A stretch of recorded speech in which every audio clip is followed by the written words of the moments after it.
you very much, Aryadasa, for that very, very, very generous introduction. So you have a series going on at the moment called Tantra Now. And I noticed that the topic for this evening is Padmavajra. It says my name and then it says Padmavajra. Don't worry, I'm not going to talk about myself. I must admit, talking about Tantric Buddhism is very difficult. Is very difficult. Talking about the Dharma is very difficult, but talking about Tantric Dharma is particularly difficult because it is a very unusual expression of Buddhism, sort of emerging in, I think it sort of starts to emerge 4th, 5th, 6th century, maybe a bit later than that, in India. Last week, I haven't heard the talk, but Vedanya gave an absolutely barnstorming talk. So in a way, I don't have to reiterate all that. I think he was invoking magic and sorcerers and all that sort of thing. So I don't have to do that. But it is a difficult thing to talk about. But in a way, Vedanya's made it easier for me to give you a sort of feeling for the spirit of Tantric Buddhism. He's made it easier for me with his Dharma appeal. I really appreciated Vedanya's Dharma appeal, his evocation of the Dharma economy at the beginning. Don't worry, I'm not going to ask you for money. But it put me in mind of something. Something that Sangharakshita, our teacher and the founder of our order, mentioned.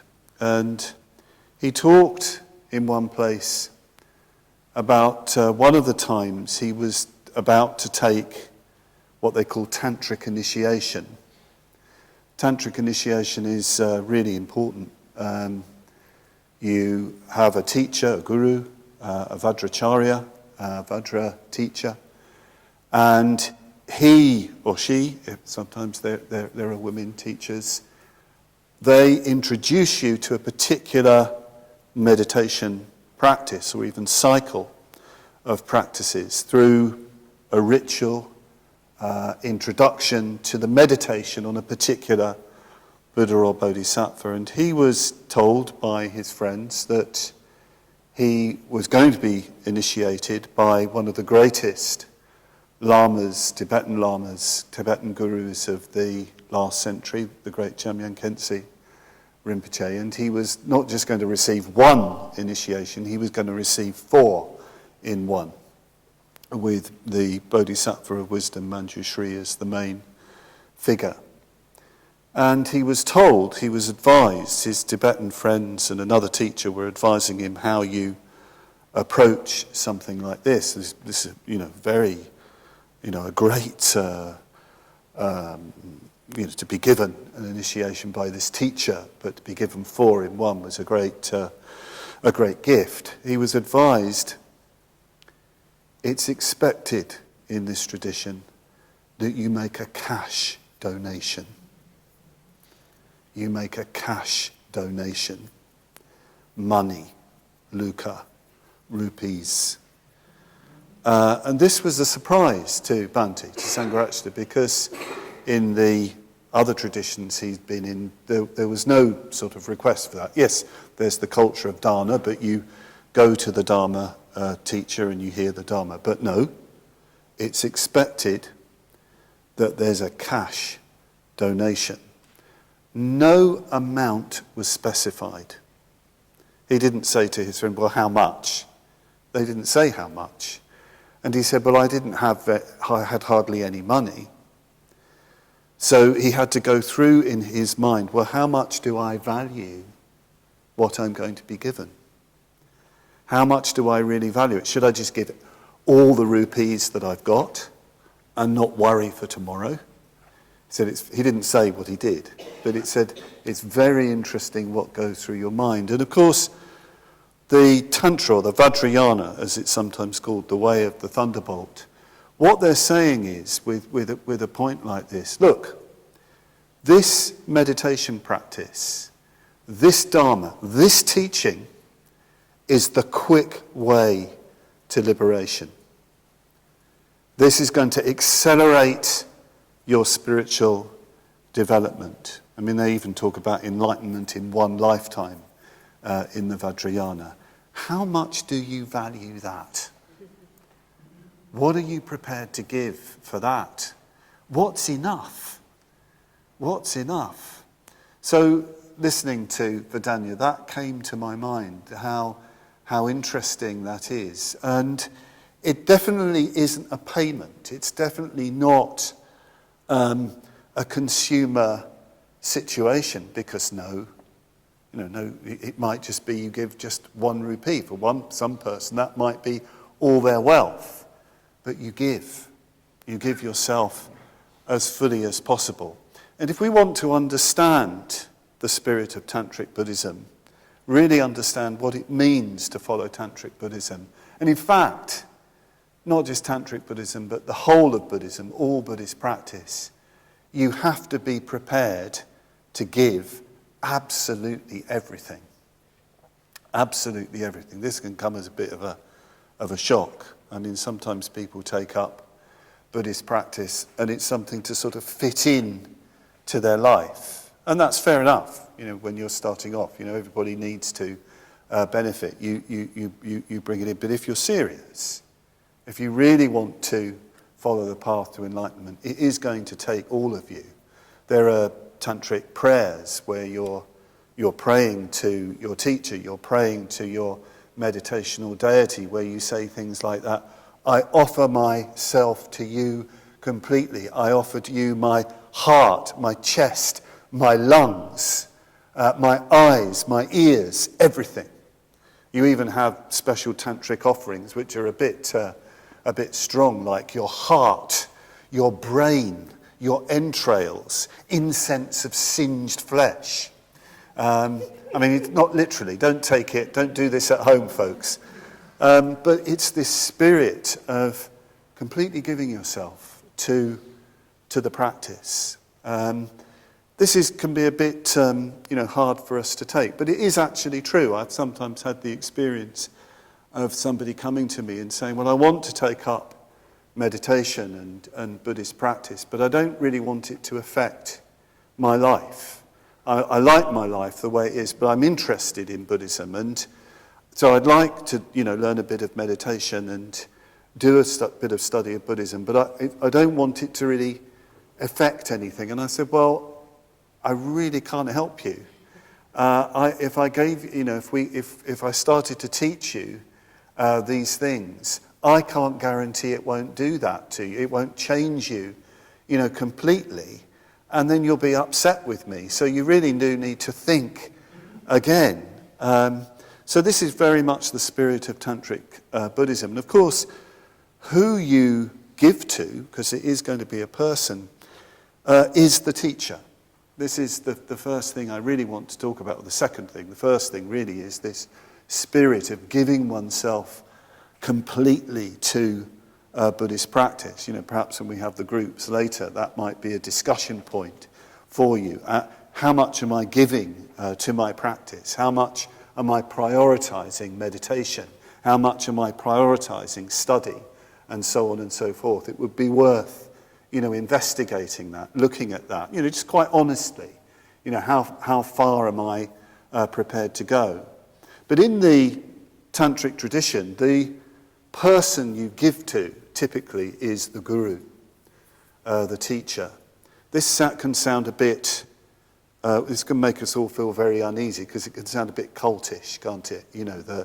The great guru that you give everything to and you become brainwashed and all the rest of it. That isn't really what the spirit of Tantric Buddhism is about. This is quite hard for us to understand.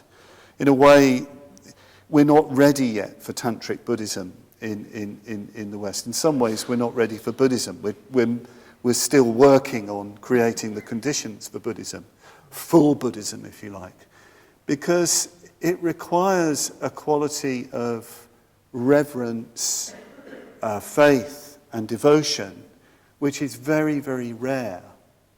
It's very, very rare in the modern world. Us moderns in the West are profoundly democratic. and egalitarian. That's not just a political system. It's also, we're psychologically profoundly egalitarian and democratic. I'm not criticizing that, but I think we need to acknowledge that. But the Tantric tradition, Buddhist tradition, comes out of a culture, I've got to use a really dirty word, which is profoundly hierarchical. Profoundly hierarchical. I don't mean a power hierarchy. I don't mean that at all. I mean a hierarchy of love, a hierarchy of value. It's interesting, the word hierarchy in the West was coined by somebody called Dionysius the Areopagite, or pseudo-Dionysius the Areopagite. He probably wasn't Dionysius the Areopagite. It's probably a Syrian Christian Neoplatonist monk. And his notion of hierarchy was that the divine is in relationship to us now. The divine is in relationship to us. It's not over there oppressing us. We participate in the divine. That enables us to grow and develop along the path. And this is very, very much the Buddhist vision, the Tantric vision. We participate in higher states of consciousness already. And we see that particularly embodied in the teacher. That would be the Vajrayana position. They even go so far as to say that your teacher, your guru, your true spiritual friend is the Buddha. He or she is the Buddha for you. It's not saying that they're fully and perfectly enlightened, but they're the most enlightened person that you could possibly meet. This is one of the great features of Tantric Buddhism, Vajrayana Buddhism. They want to know where reality is, where the Buddha is, where the Dharma is, where the Sangha is in our actual experience here and now. And they say, well, Buddha Shakyamuni entered parinirvana so many centuries ago. No, you haven't met him. Nobody's met him. The great archetypal Buddhas, Amitabha and so on, well, they're off in their Pure Lands. You don't see them. Where is enlightenment in your experience, in a person? And there is only enlightened people. There's no such thing as enlightenment. There's only enlightened people. Enlightenment's an abstraction. So where in your experience is enlightenment? The enlightened person. It's in your teacher. It's in your teacher. Now, this isn't something to be insisted upon. You can go on websites these days, of say, Tibetan gurus, and they'll tell you who the Lama is, the incarnation of this, that, and the other, and Avalokiteshvara. That tells you nothing. That tells you nothing. It comes out of your actual living experience of knowing someone over time, and realizing that, yes, they are more developed than me, and I can really learn from them. I can learn how to live the Dharma right now, because that's what a teacher really does. A teacher is someone who very, very skillfully knows you very well and can apply the Buddha's teachings right here and now to your experience. So, of course, this is why you want to offer everything to the teacher. You want to give all you can to the teacher, because they bring the Dharma right into your heart here and now. And it has to be said, yes, there'll be meditation instruction, there'll be all those things coming from a teacher, and so on and so forth. But in a way, that isn't quite enough. What the Vajrayana teacher does, the Tantric teacher does, is confront you with reality. Confront you with yourself in relation to reality. They use this word Vajraguru. Vajraguru. Vajra means adamantine. It means unbreakable, indestructible. It's a thunderbolt. And it crashes through. So the Vajraguru, Sangharakshita says, is the no-nonsense guru. The no-nonsense guru, the no-nonsense teacher. The Vajrayana guru, he says, doesn't care what he does to wake the disciple up to reality. He's not interested in your feelings, not interested in your reactions. There's just this immediate confrontation with reality. So I think in some ways the guru for us isn't going to be one person, probably. It's more like a principle that you find in your life, in your experience. If you're sufficiently open, if you're sufficiently devoted, there will be times in your life where the guru will be present in some way. You have to kind of watch out for them. Although sometimes it might well be associated with a person. So my own teacher, Sangharakshita, although he sort of rejected the notion of guru. He thought that was, it was such a degraded, corrupted word. He didn't much like it. But I have to admit, there have been times in my life, and I knew him from the age of 17, where I was definitely confronted by reality, by my reality, through my encounters with him. So the first time I met Sangharakshita, very, very early on in a tiny room in a terraced house in Brighton, the first Buddhist centre we had in Brighton, I was sitting alone in a room with Sangharakshita, and these photographs we have of Sangharakshita, he looks quite sort of grandfatherly. In those days he really didn't look like that. We're talking about 1974. He had long greasy hair down to his shoulders. He had these weird sort of bent glasses. His teeth weren't too good. They really weren't too good.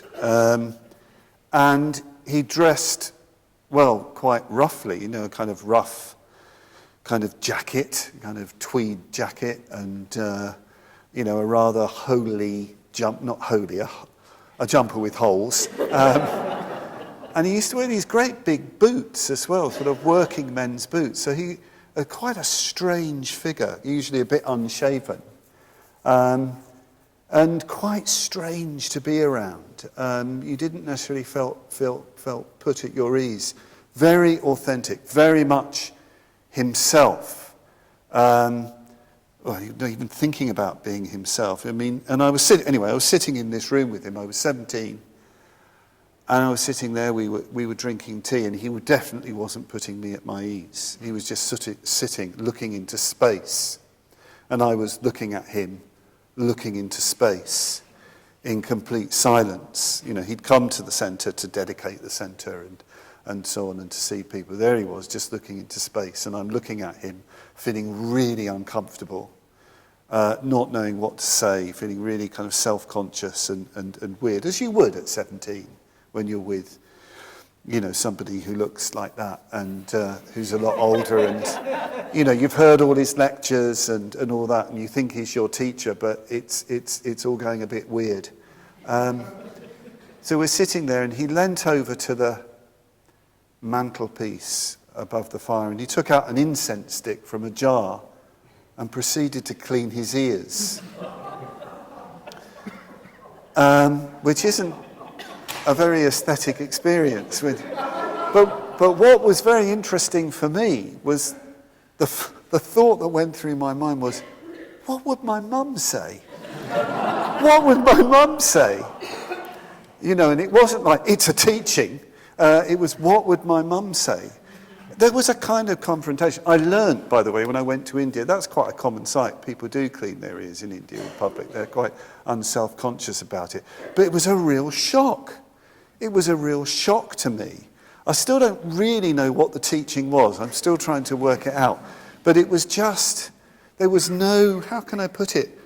There was no airs and graces. There was just something about it that sort of communicated something quite powerfully to me. Another time was in India. I talked about this on Sunday. I was in India when Sangharakshita returned to India. Was giving lots of talks, and it was a wonderfully devotional time, very inspiring time.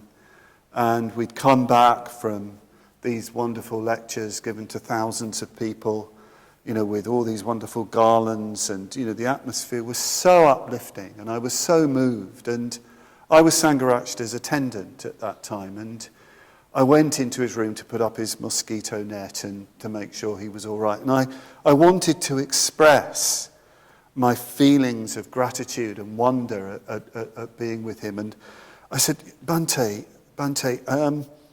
I don't know what I'll do when you die. This is just so wonderful. And he turned to me and looked me in the eye, quick as a flash, and said, well, that's assuming that I'll die first. And it was a real Vajra, really confronting me with my mortality.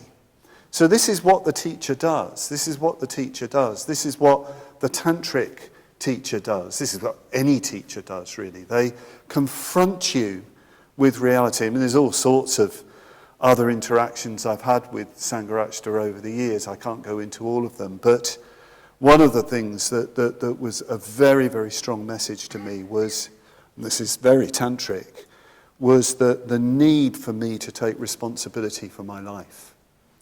Again and again and yet again, he kept throwing me back on myself. And of course, tomorrow we mark the anniversary of the first year of his passing. He died a year ago tomorrow. And I must admit, I felt when he died, this is your sort of final teaching to me, isn't it?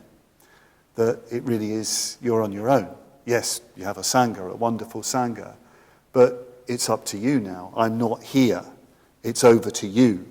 You need to make progress in your life. It's sometimes said the highest teaching of the Vajrayana guru is to leave the disciple, is to throw you back on yourself.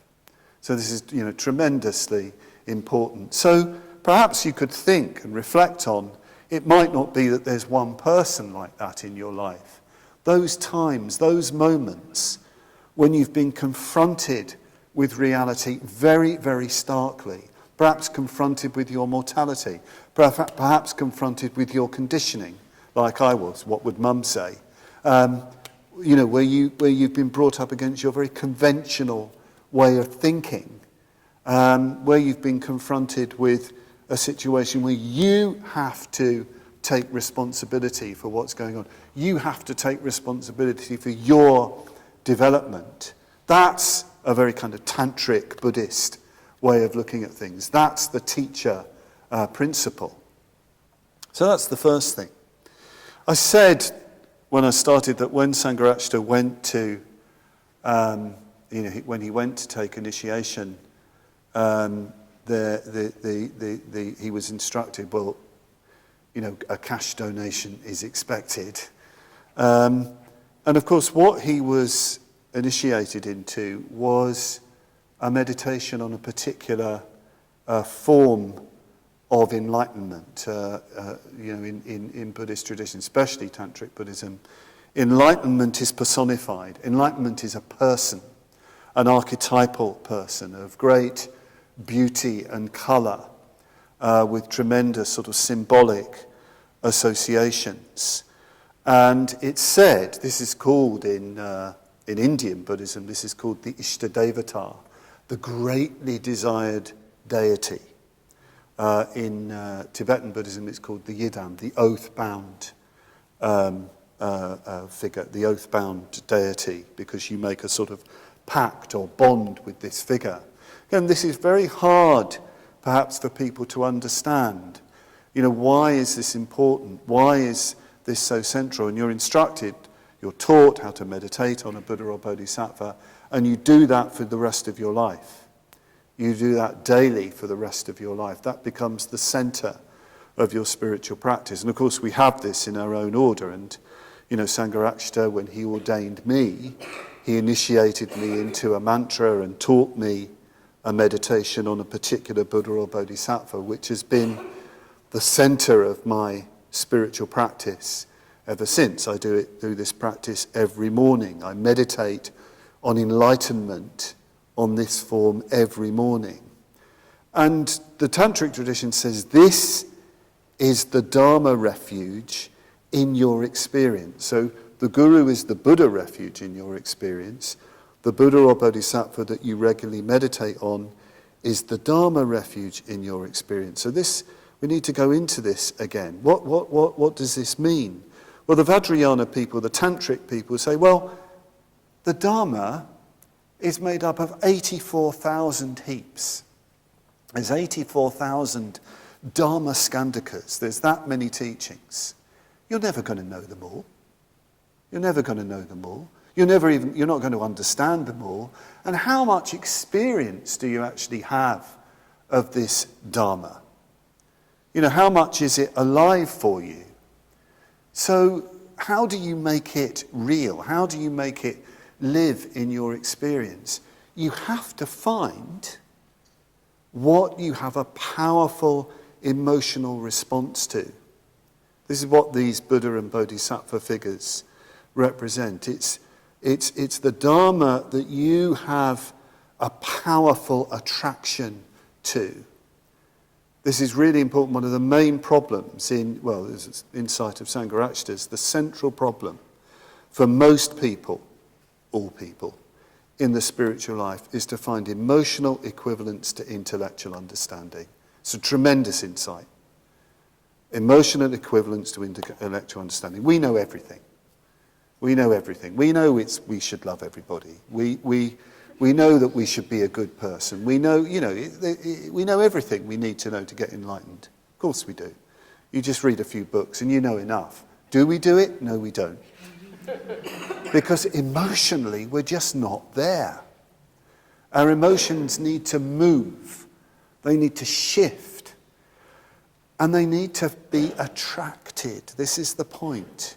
You need to find that which you love in the Dharma, that you really love. Not just like a bit, not that you're just a bit infatuated with, but you are absolutely burning with love about. You have to find that in the Dharma that is absolutely beautiful. Not just beautiful, but absolutely fascinating, magnetic, beguiling.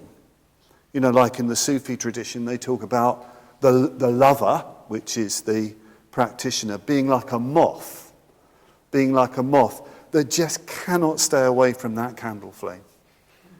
You know, that just, you watch moths just fluttering around that candle flame, and then incineration. And in Sufi tradition, they say, well, that's fana, that's annihilation in reality. A bit drastic, isn't it? But that's the same sort of idea. You have to find in the Dharma that which is powerfully attractive, that which fascinates you, that which is incredibly beautiful. It's deeper than any kind of love that you can imagine. It's much deeper than any kind of, as I say, any kind of liking, any kind of normal love. It's very, very powerful. It's your deep, how do you call it? It's the deep myth of your life, if you like. And, when I was initiated into the particular Buddha or Bodhisattva I meditate on, it was because I was utterly fascinated by this figure. Utterly fascinated. And I'm still fascinated by this figure so many years later. It's because it's a symbol, because it's an image, you can't come to the end of what it is.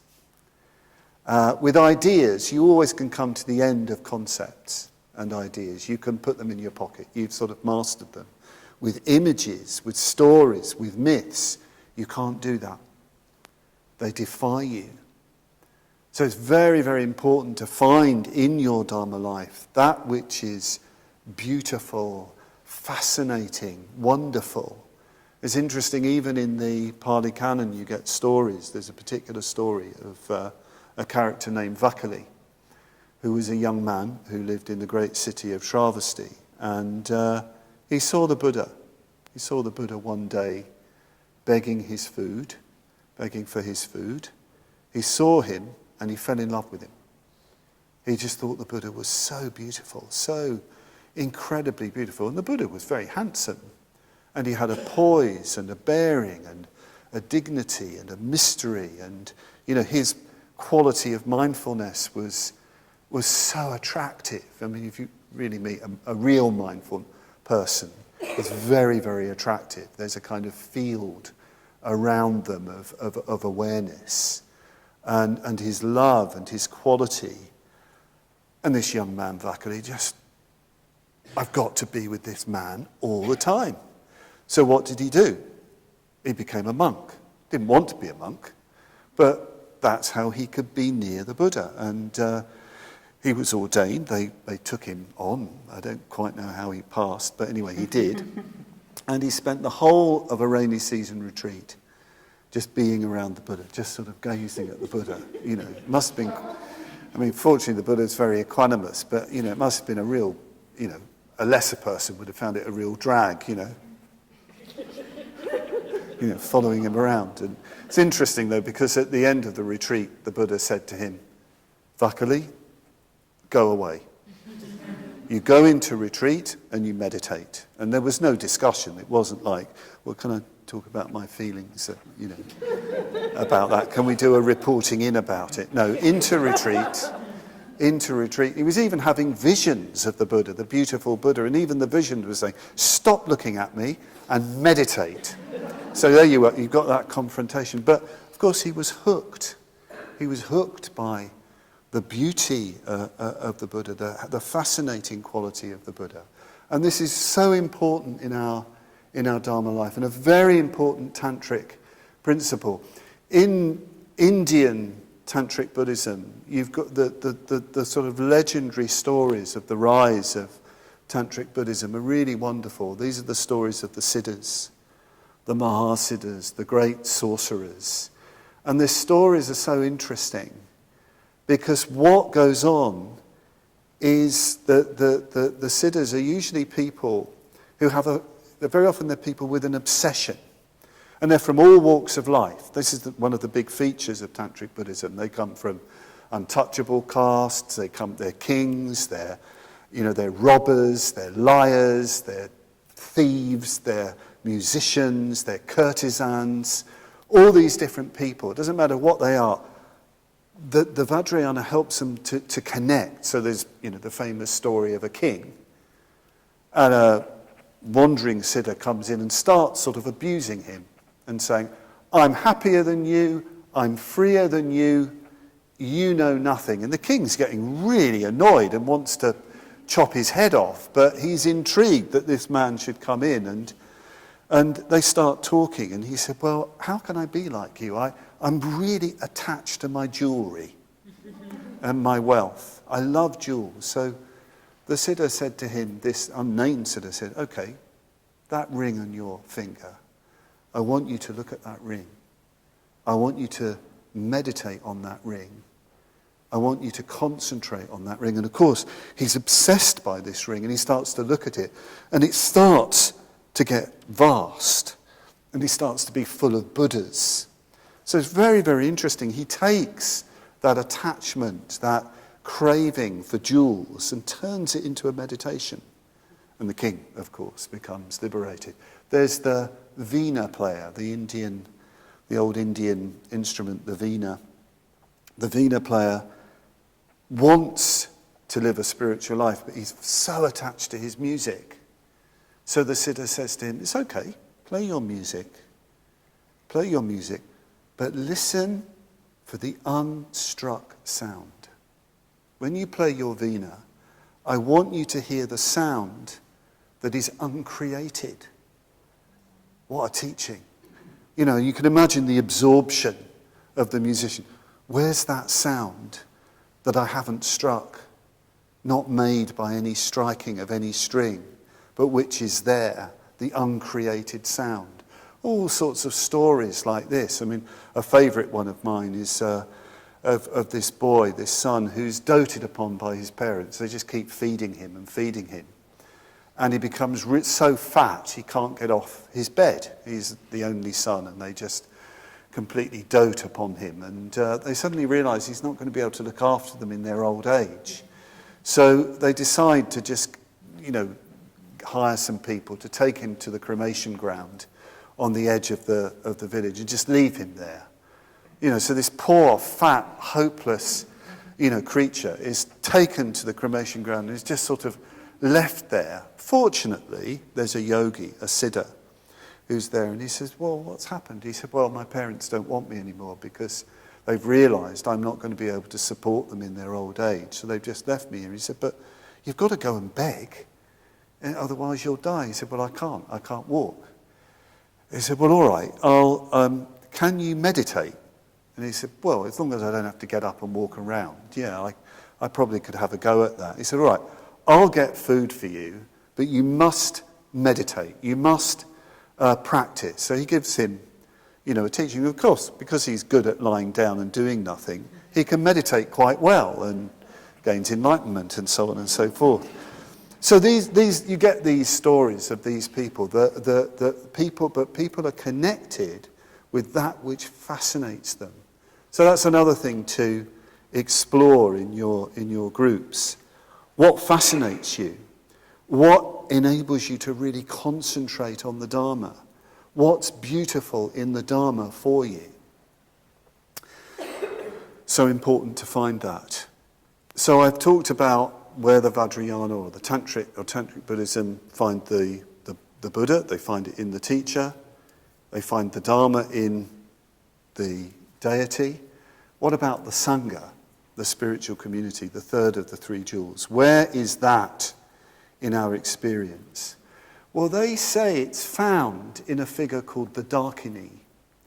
The dakini. Very hard to understand what a dakini is. A dakini is a sort of, I suppose you could say, a sort of goddess type figure. Very, very beautiful, very attractive, very dangerous in some ways. The dakini is the sort of, you could say, the spirit of inspiration and attraction that arises in very, very close spiritual friendship. And people get quite excited by dakinis. They're very, usually very colourful figures, red and scantily clad and dancing. They're sort of, almost like sort of, tantric go-go dancers. But, and youthful and lovely and all the rest of it. People often get very excited by the dakini. But the dakini is not really like that. And I'm going to tell you a story about a dakini. And it's a story concerning a great tantric figure named Naropa. Naropa was a great scholar at the Nalanda University and great pandit. And one day he was studying the very arcane treatises of Mahayana Buddhism, all about shunyata and one mind. And as he was sitting, a great shadow fell over his books. And he looked up to see this old, bent woman, a real crone, very dark, really ancient, with a sort of streaky beard and really lined and yellow eyes and kind of crooked teeth and really, really ugly, with warts and kind of licking her lips and, her breathing was sort of making whispering noises and, really, really sort of disgusting figure. And you have to understand, in India that an old woman like that, probably a widow and so on, would be regarded, and she's dark. That means she must be, sort of low. Naropa was from a Brahmin background, so you've got a whole thing going on here of, the unacceptable, coming into this highly intellectual, very sort of so-called pure world. And the old woman, the old crone, said to Naropa, "What are you looking into?" And he said, "Well, I'm reading all about logic and shunyata and one mind." And she said, do you understand the words?" "Yes, I understand the words." And she started laughing, shaking us, almost dancing, this old lady, dancing and laughing. And then she said, "Do you understand the meaning?" And he said, "Yes, I understand the meaning." And then she started to weep, uncontrollably weep. And he said, "Well, why did you laugh when I said I understood the words? And why do you weep when I say I understand the meaning?" And she said, well, I laughed when you said you understood the words because you were telling the truth. But when you said you understood the meaning, you were lying. You don't understand the meaning. And that really upset me. This hit Naropa like a thunderbolt because it was true.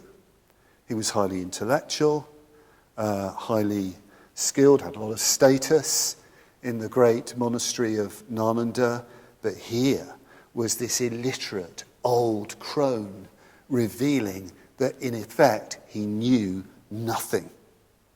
Nothing. So he said, well, who knows the meaning? And she said, my brother, and then vanished. And, well, the story goes on. I mean, there's an incredible song that Naropa sings after this, beginning with the famous line after this vision of this old lady. Samsara is the tendency to find fault with others. What an incredible insight from that. But the reason why I tell this story is that, like the Guru, the Sangha, again, will confront us with the reality of our lives. In the spiritual community, we start learning how to translate the words of the Dharma, the ideas of the Dharma, into the living experience of the Dharma. So it's very, very important. Vidanya was talking about how important the Sangha is and spiritual friendship is.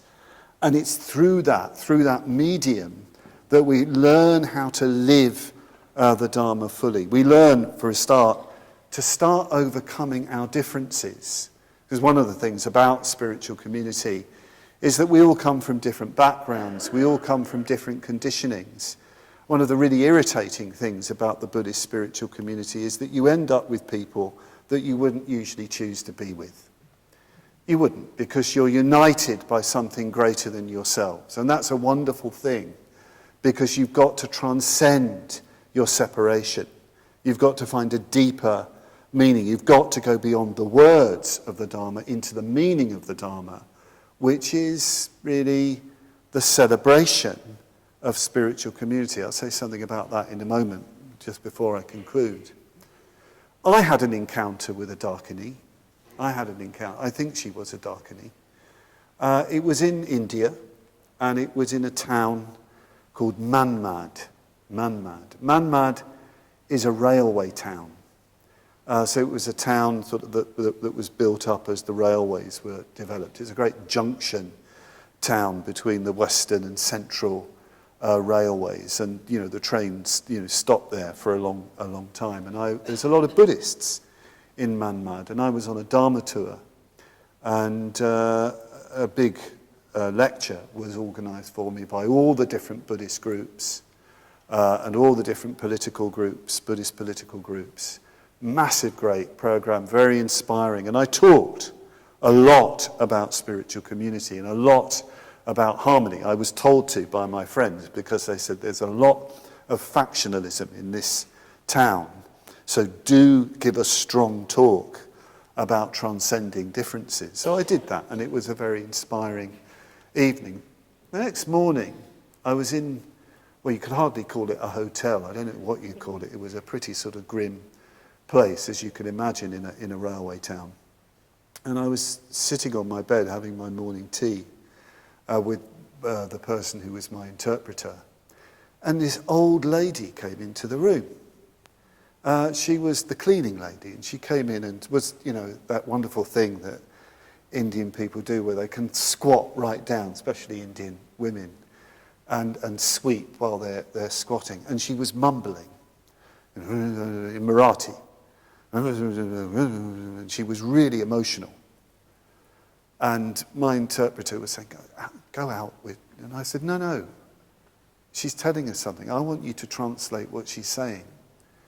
She wants to say something.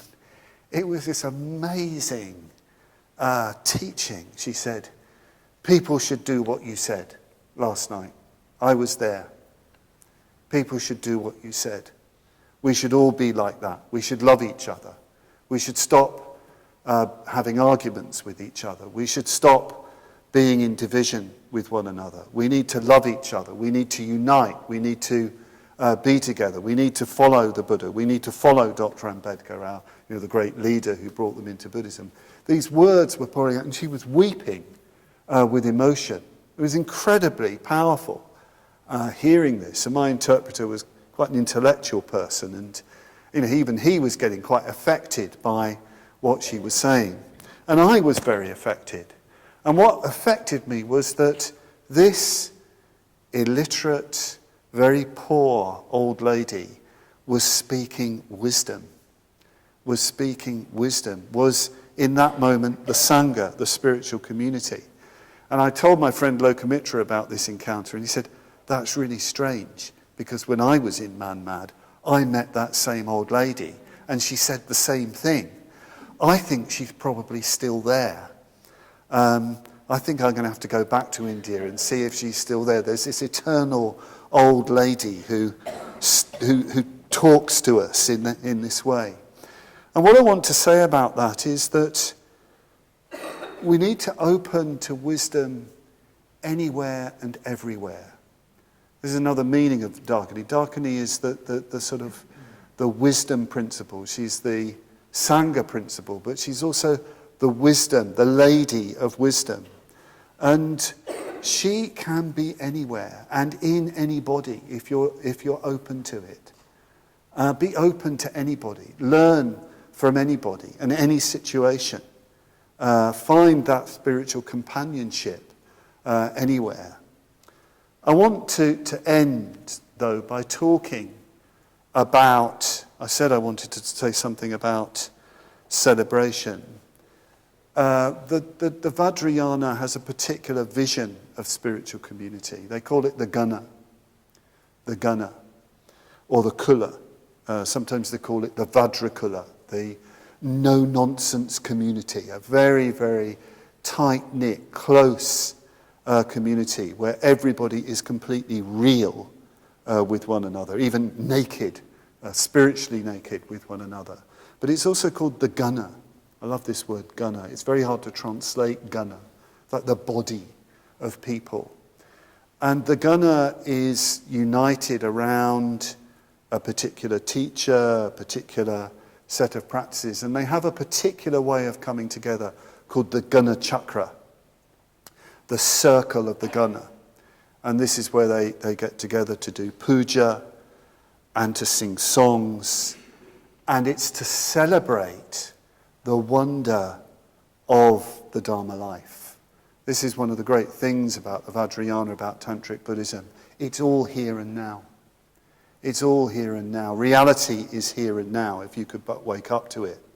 The great bliss is here and now, because the Dharma is here and now. And coming together, you celebrate. You don't have to do anything other than that. Celebrate the Dharma life and share it. Share it widely. The image of the Vajrayana, the Tantric practitioner, is, yes, of someone who communicates the Dharma, but not in a sort of worthy way, not in a kind of, oh, it's really important that you all hear this kind of way, but because there's nothing else to do. There's nothing else to do. It's the natural expression of the bliss and wonder of this life, of this Dharma life. I was asked a few months ago, I was in Berlin by a friend there, why should I be ordained? Why should I be a member of the order? Why are you a member of the order? I said, well, you have to realize that there's nothing else to do. It's the best possible life you could possibly live. I could have given all sorts of explanations, but that's why I live it. In a way, I couldn't tell you why. I just know that it is the best life. And that's what the Vajrayana is all about. That's what Tantric Buddhism is about. It's celebrating the wonder of this precious human life and the wonder of having the Buddha's teaching that you can live fully for the benefit of all. Okay, thank you.